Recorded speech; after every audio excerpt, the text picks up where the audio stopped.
والفجر وليال عشر والشفع والوتر والليل إذا يسر هل في ذلك قسم لذي حجر۔ اللہ رب العالمین نے عشرہ ذوالحجہ کی راتوں کی قسمیں اٹھائی ہیں، ان کے دنوں کی قسمیں اٹھائی ہیں، اس کے فجر کے دن کی قسم اٹھائی ہے۔ اللہ اکبر۔ قرآن مجید کے اندر اللہ رب العالمین نے رمضان المبارک کی بھی کوئی قسم نہیں اٹھائی، کبھی میرے اللہ نے لیلۃ القدر کی قسم نہیں اٹھائی، میرے اللہ رب العالمین نے کبھی جمعہ اور جمعہ کی رات کی قسم نہیں اٹھائی، کبھی کسی دن کی قسم نہیں اٹھائی۔ اور یہاں اللہ رب العالمین نے اس عشرہ ذوالحجہ کی قسمیں اٹھائی ہیں، اور یہ عشرہ ذوالحج بھی، اس کی بھی بڑی مناسبت ہے مکہ مکرمہ کے ساتھ، اس کی بھی بڑی مناسبت ہے بیت اللہ کے ساتھ، اس کی بھی بڑی مناسبت ہے ایام حج کے ساتھ۔ اللہ اکبر۔ یہ ایام بڑے فضیلت والے ہیں، یہ ایام بڑی عزت والے ہیں، یہ ایام بڑے احترام والے ہیں۔ امام الانبیاء صلی اللہ علیہ وسلم نے ارشاد فرمایا ذوالحجہ کی ہر رات کا ثواب لیلۃ القدر کی رات کے ثواب کے برابر ملتا ہے۔ لیلۃ القدر کی رات تو اس کی کوئی مخصوص رات نہیں ہے کہ اس رات میں عبادت ہوتی ہے۔ انسان ہے، سستی کی وجہ سے اگر لیلۃ القدر کی رات سے کوئی بندہ محروم رہ گیا، اللہ اکبر، امام الانبیاء صلی اللہ علیہ وسلم نے خود ارشاد فرمایا ذوالحجہ کا جو پہلا عشرہ ہے 9 تاریخ تک، 10 کی رات تک، فرمایا جتنی یہ راتیں ہیں ہر رات کا ثواب لیلۃ القدر کے ثواب کے برابر ملتا ہے۔ جو بندہ اس کے اندر عبادت کرتا ہے، جو بندہ اس کے اندر تلاوت کرتا ہے، جو بندہ اس کے اندر ذکر اذکار کرتا ہے، جو بندہ اس کے اندر تسبیحات پڑھتا ہے، جو بندہ اس کے اندر درود شریف پڑھتا ہے، جو بندہ اس کے اندر کھڑے ہو کر نوافل پڑھتا ہے، وہ اللہ کے قریب سے قریب تر ہوتا چلا جاتا ہے۔ فرمایا جو بندہ نفلی عبادتیں کرتا ہے، اللہ فرماتے ہیں جتنی نفلی عبادتیں زیادہ کرتا ہے بندہ، اتنا مجھ سے زیادہ قریب ہوتا چلا جاتا ہے۔ میرے بھائی، یہ آنے والا جو عشرہ ہے، یہ ذوالحجہ کا جو پہلا عشرہ ہے، اس کی ہر رات کا ثواب لیلۃ القدر کی رات کے ثواب کے برابر ہے۔ اور فرمایا ذوالحجہ کا جو پہلا عشرہ ہے، اس کے دن کا جو روزہ ہے، فرمایا اس روزے کا ثواب 1 سال کی عبادت کے برابر ثواب ہے۔ اگر کوئی بندہ رات کو اللہ کے حضور کھڑے ہو کر توبہ استغفار کرتا ہے، اللہ کے دربار میں کھڑے ہو کر عز و انکساری کرتا ہے، اللہ کی دربار میں کھڑے ہو کر اپنے گناہوں کی معافی مانگتا ہے، اللہ کے دربار میں کھڑے ہو کر توبہ کرتا ہے، اللہ کے دربار میں کھڑے ہو کر اپنے گناہوں کو یاد کر کر کے روتا ہے، تو اللہ کی ذات سے کامل امید ہے کہ اللہ رب العالمین اسی عشرے کے اندر اس کی بخشش فرما دیں گے۔ رات کو کھڑے ہو کر اللہ کے سامنے رونا اور دن کو اٹھ کر فرمایا روزہ رکھنا، روزے کا ثواب فرمایا 1 سال کی عبادت کے برابر ثواب ملتا ہے۔ اور حدیث پاک میں آتا ہے جو بندہ 9 ذوالحجہ کا روزہ رکھتا ہے، فرمایا اللہ رب العالمین اس کو 1 سال کے نفلی عبادت کا بھی ثواب عطا فرماتے ہیں، اور اس کے 2 سال کے گناہوں کو بھی معاف کر دیتے ہیں۔ ایک جو پچھلے سال اس کا گزرا، 1 سال وہ گناہ معاف ہو جاتے ہیں، اور ایک جو آنے والا سال ہے، فرمایا اس سال کے بھی اللہ پاک ایڈوانس گناہ معاف فرما دیتے ہیں۔ 9 ذوالحجہ کے روزہ رکھنے سے 2 سال کے گناہ معاف۔ اور یہاں سے علماء کرام نے بڑی عجیب نکتہ لکھا ہے، بڑی عجیب بات لکھی ہے، محدثین نے بڑی عجیب چیز لکھی ہے، شراح حدیث نے بڑا عجیب نکتہ نکالا ہے۔ فرمایا جو بندہ 9 ذوالحجہ کا روزہ رکھتا ہے، اگلے سال 9 ذوالحجہ تک اس کو موت نہیں آئے گی۔ بڑی عجیب بات ہے۔ انہوں نے کہا کیونکہ حدیث پاک میں اس کا اشارہ ملتا ہے۔ حدیث پاک میں آتا ہے جو بندہ 9 ذوالحجہ کا روزہ رکھتا ہے، فرمایا اس کا 1 سال کے گزشتہ گناہ معاف، اور 1 سال آنے والے سال کے بھی گناہ معاف ہو جائیں گے۔ بندہ زندہ رہتا ہے تو اجر و ثواب بھی ملتا ہے، بندہ زندہ رہتا ہے تو اس سے گناہ بھی ہو سکتے ہیں، اگر بندہ زندہ ہی نہ رہے تو پھر اس کا کیا ثواب، اس کا کیا گناہ۔ اسی لیے علماء نے لکھا یہ تو حدیث پاک کے اندر ایک خفیف اشارہ ہے کہ آنے والے 1 سال کے بھی گناہ معاف ہو جاتے ہیں۔ یہ اشارہ ہے کہ جو بندہ ذوالحجہ کا روزہ رکھے گا اس کو اگلے ذوالحجہ تک اللہ موت عطا نہیں فرمائیں گے۔ اللہ کی قسم اسلام بڑا آسان ہے، دین اسلام بڑا آسان ہے۔ آج ہم نے اس کو مشکل بنا دیا ہے، آج ہم اس کو مشکل سمجھتے ہیں۔ دین انتہائی آسان ہے، لیکن دین پر چلنا تو چاہیے۔ اگر ہم دین پر چلنے کا ارادہ ہی نہ کریں، ایسے ہی زبان سے کہتے نہیں جی دین پہ چلنا ہی بڑا مشکل ہے، کیونکہ عشرہ ذوالحجہ کے اندر اللہ رب العالمین نے عجیب عجیب باتیں ان دنوں کے ساتھ مخصوص ہیں۔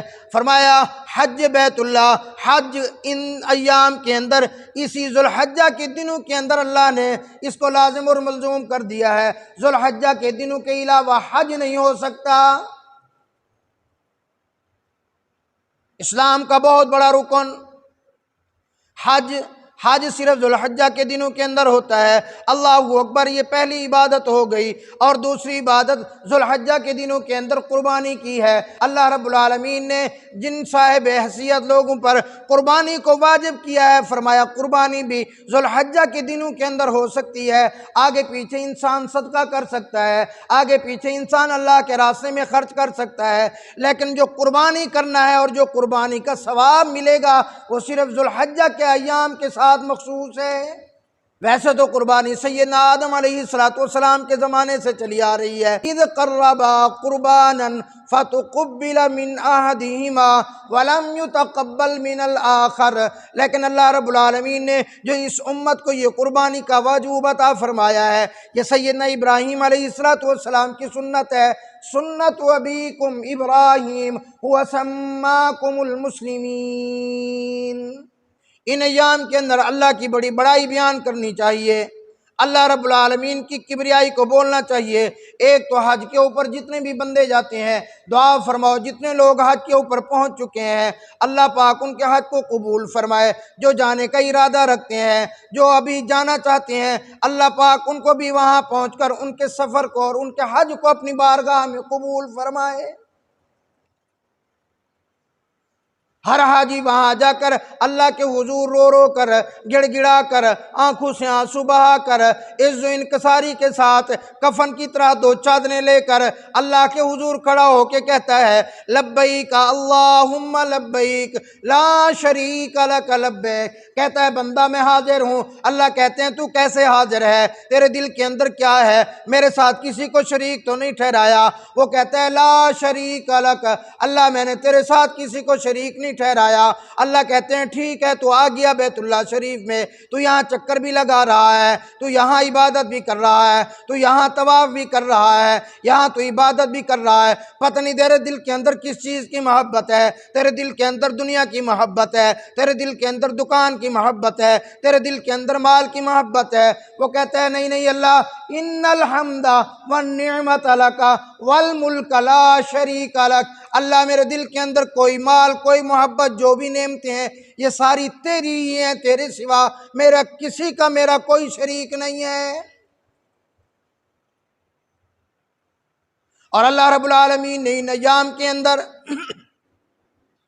ایام تشریق 9 ذوالحج کی صبح سے لے کر 13 ذوالحجہ کی شام تک ہر نماز کے بعد تکبیرات تشریق واجب ہیں۔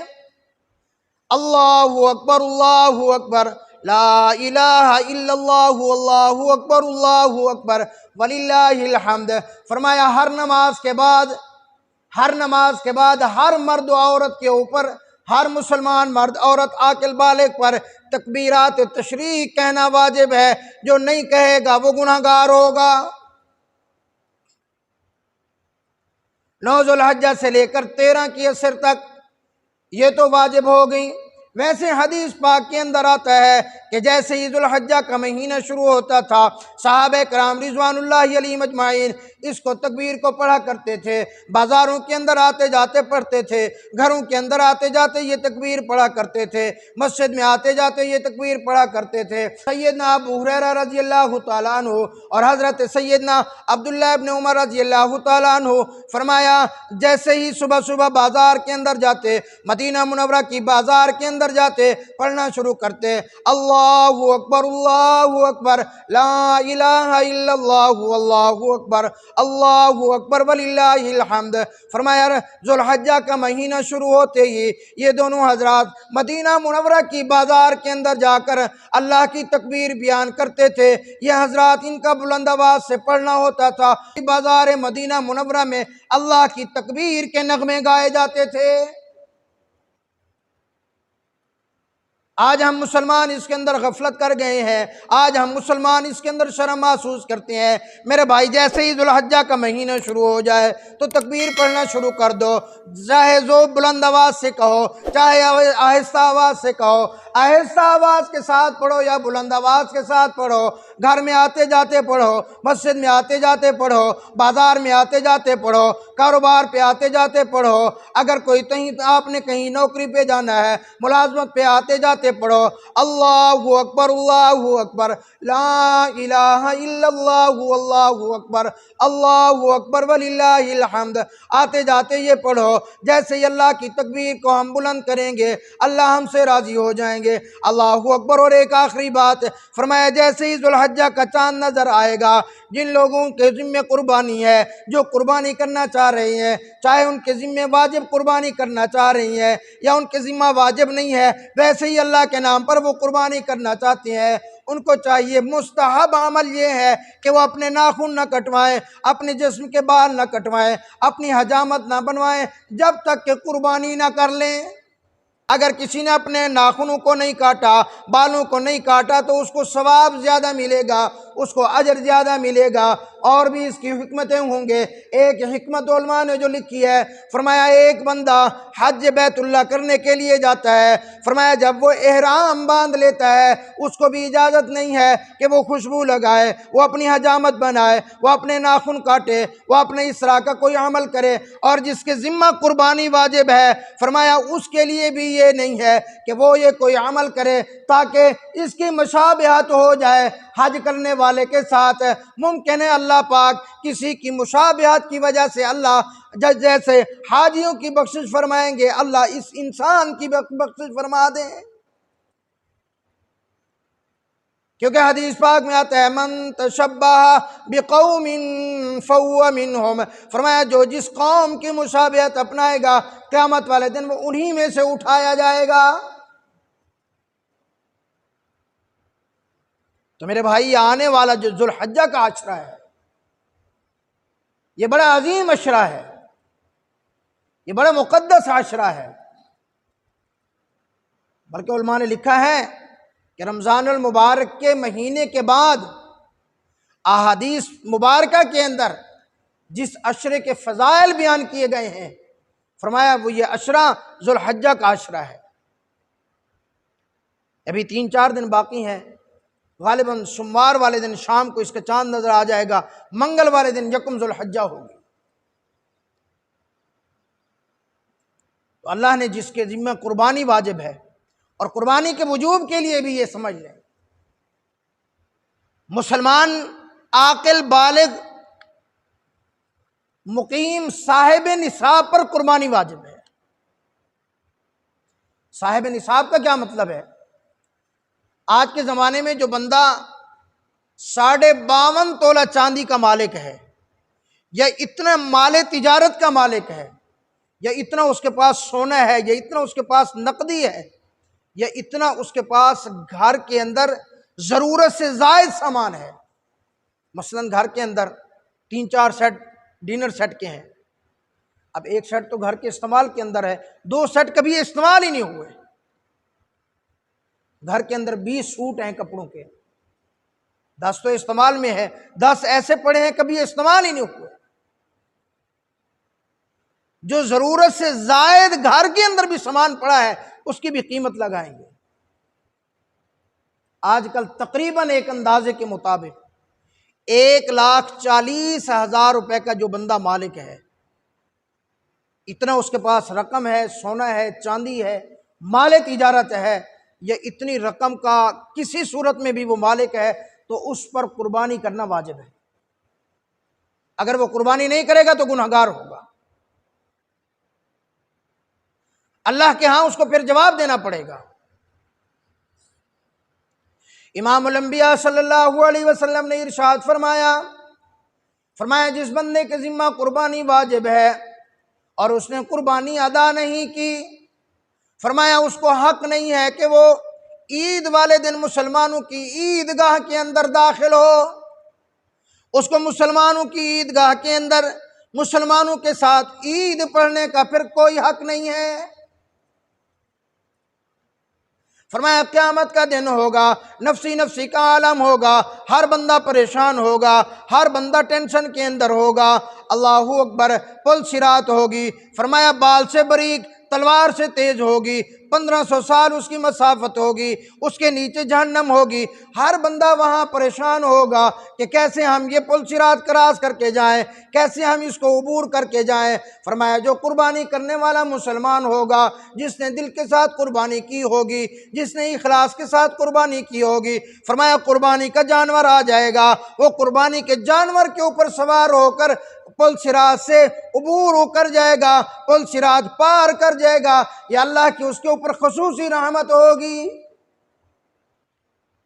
جو بندہ اخلاص کے ساتھ قربانی کرے گا، فرمایا میدان محشر کے اندر جانور کا گوشت بھی اس کے نامہ اعمال میں تولا جائے گا، جانور کے، فرمایا حتیٰ کہ جانور کی لگام بھی تولی جائے گی، حتیٰ کہ جانور کا بول و براز بھی تولا جائے گا، جانور کا چارہ بھی اس کے نامہ اعمال کے اندر تولا جائے گا۔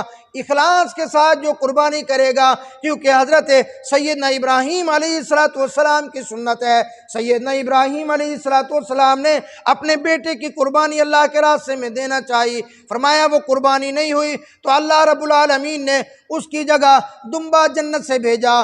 امام الانبیاء صلی اللہ علیہ وسلم نے اعلان فرما دیا، فرمایا میری امت کے لوگ جانور کو ذبح کریں گے، جو اخلاص کے ساتھ جانور کو ذبح کرے گا، کیونکہ قرآن مجید کے اندر آتا ہے لَن يَنَالَ اللَّهَ لُحُومُهَا وَلَا دِمَاؤُهَا وَلَكِن يَنَالُهُ التَّقْوَىٰ مِنكُمْ۔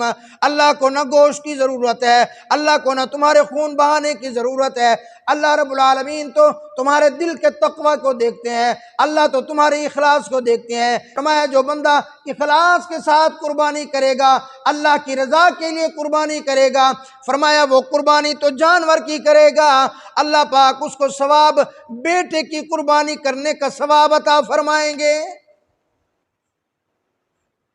اور فرمایا قربانی کرنے والا جو جانور ہے، اس جانور کے بالوں کے برابر اللہ رب العالمین اس کو نیکیاں عطا فرمائیں گے، اس کے بالوں کے برابر اللہ اس کے گناہوں کو معاف کریں گے، اس جانور کے بالوں کے برابر اللہ پاک اس کے درجات کو بلند فرمائیں گے۔